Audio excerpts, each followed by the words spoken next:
Alright, what's up guys? I'm back with another video. Today we're going to be explaining what an overview is. And so if you haven't heard of an overview in your PF experience, that's completely fine. Not all teams read overviews, not all teams run overviews, and also they can kind of depend on what topics you've done. Some topics are not very heavy on overviews. Others teams just love them because they can give them like a lot of offense they go for in the round. So essentially, what an overview is it's essentially a response to the entirety of your opponent's case, and you read it during the very start of your either first or second rebuttal. It doesn't matter which side that you're on, but you read it as soon as you start addressing your opponent's case. So as soon as you say, so for instance, even if you're a second rebuttal and you address your own case first, when you move on to, let's say you were AF and you moved on to the negative side, when you say, okay, let's go on to the negative side, first an overview, and then you would go ahead and start reading what your overview is, and then after that you would say, but let's go to the first contention in response to, and continue kind of, actually responding to substance. So essentially, the reason that you're reading an overview, or what an overview is used for, is essentially it's used as a response, again, to the entirety of your opponent's case, but I kind of group them into two different ways, or two different types of overviews. It's not at all like an official overview, like if you say, oh, do you know about this type versus that type to someone in PF, like this is just kind of like my own perception of how I read them, but essentially you can write an overview however you want to, and use it for whatever means that you want to, as long as you are overall improving the strategy of your side on the round. Another important thing to address is that this is not very common for PF teams, but I know that me and my partner have read a couple of underviews, and so what an underview is instead of reading it at the top when you're addressing your opponent's case, you actually read it at the bottom of your own case. And so for us, our underviews are literally the exact same thing as an overview, except that when we have time in the constructive speech, we just read it as an underview, quote unquote, instead of an overview. The term pretty much specifically underview comes a lot out of LD. Teams will, individuals will read these really long, spready, like they'll spread through this whole like underview about, they'll say yes, we need RBIs, or they'll say they can't read T because my position is fairly reasonable, or they can say, don't let them preempt with this framework because this framework is bad or whatever. Basically, it's just trying to preempt your opponent's arguments. That's the only goal of an underview. But for us, when we read an underview, it kind of operates the same way as an overview. It's just that if we have time, then let's get it out of the way so we can give me as a rebuttal speaker, an extra minute or an extra 30 seconds or however long the underview/overview is, so that way we have more time to actually respond on substance on our own case or our opponent's case. So putting all of that aside, I'm going to go ahead and talk about kind of what I see as the two types of overviews, and then I also have a couple examples that I'll show that me and my partner's old partner, new partner have read during topics. So the first type I feel is more of a substantial, and it's really trying to win on substance type of underview.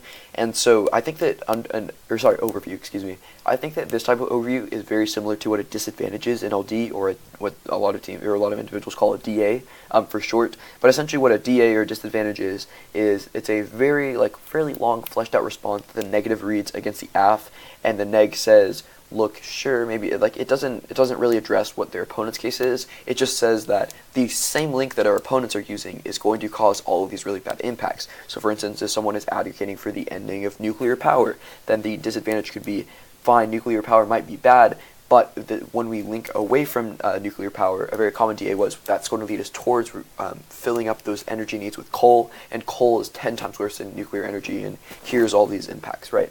So essentially, that is kind of a way that an overview can work, in the sense that you're reading something in regards to substance. Something by substance, I mean something that actually matters and has impacts in the round. It's not just like framing what we're going to be debating. And so, because it's based in substance, that can kind of have a pretty profound impact on what your opponents are trying to achieve through their case. I think the easiest example for this would be coming up in the new Saudi topic. If someone was advocating and saying we need to pull out because it's killing lives, it's bad, it's killing Yemeni civilians, and it's not good that we're giving arms to Saudi Arabia.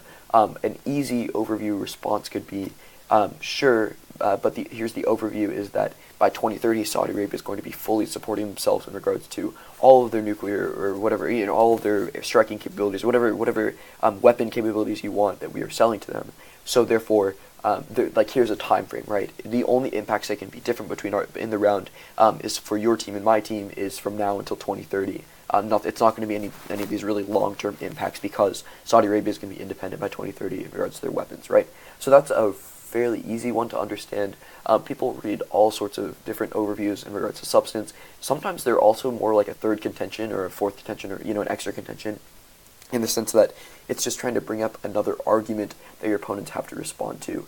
And reading it as an overview can be strategic because your opponents might forget about it, or it also might be a very real impact that maybe matters a little more than your opponent's case's impact. So your opponent really needs to beat it back if they want to have any chance of winning the round. Because even if they win their own case, maybe the overview matters more, right? So that's all kind of getting more into the strategy of what this type of overview is, but essentially it's something that has to do with substance, and it's something that has real world impacts. For me, the other type of overview that you can read is in regards to framework, and essentially trying to frame the round. I have an example of these that I think both of the, or two of the ones that I have to show you are more so on this side of what an overview is. Essentially, the goal is to try and frame or reframe your opponent's case and say they can or can't do this, or these impacts don't matter, or this link doesn't matter because of what the resolution is. You can read it in all sorts of ways, but overall it's very similar to an observation sometimes, but it's applying to your opponent's case specifically. And that's why you read it at the top of your case, at the top of their case, because you can reference it very quickly while you're doing a rebuttal and saying this. So after you read the overview and you go on to substance, you can say, well, this impact doesn't matter, this link doesn't matter because of the overview I just read, right? And of course you want to include other responses, maybe a link turn, impact turn, whatever you want to read. But essentially the goal here is to try and reframe your opponent's case, to try and push out some of the offense that they might be going for, or say, no, you can't do this because this is how the resolution's working, whether you're AF or neg. So with all of that said, and kind of these two types of overviews, one based in substance and one based in a more framing argument, I'm going to go ahead and go over a couple old examples that I have that I've read or that we at least wrote. The first one is going to be that kind of first type, that substance sort of overview, and so this one is in regards to the AUMF topic, which was March of last year, I think, either March or April, I think it was March, for PF. But essentially what the topic was that it said that in 2001, AUMF authorization for use of military force gives the president too much power. And so a lot of teams argued this topic very different ways. We tried to go for the more actual document argument and talk about what the document does. Other teams went for, how has the president used this document? Has the president been effective in trying to fight terror or whatever, and justifying it with the AUMF? We were fairly successful in going for the more actual document and what's wrong with the document, but there's kind of both sides to the argument. So this one, this overview would be kind of in response to when one team goes for, the AUMF has been really bad on the AF because of it's been unsuccessful in fighting terror. So essentially, we would read this card. So it says the war on terror is effective. So I would say overview. First, let's do an overview on the affirmative case. The war on terror is effective. Rosenblatt finds, and then would go ahead and read. Essentially, it's talking about here that the decline in worldwide, that we find terrorist attacks and deaths decline for second year worldwide, and that attacks are down 9%, and deaths caused by terrorism decreased 13%. So that's just an overall framing. This is how terrorism looks in the world, and we read this because the AUMF applies to all interactions that the United States has on terror. And so then we read the current AUMF, there's been a total decrease in global terrorism. Basically, we're trying to associate correlation here and say the AUMF's in place, terrorism's on the decline. This is a fairly clear impact that we've seen in the past couple of years. The AUMF is in effect, so therefore the AUMF can't be that bad, right? On net, the AUMF has to be, or we would assume maybe that the AUMF is contributing to this correlation.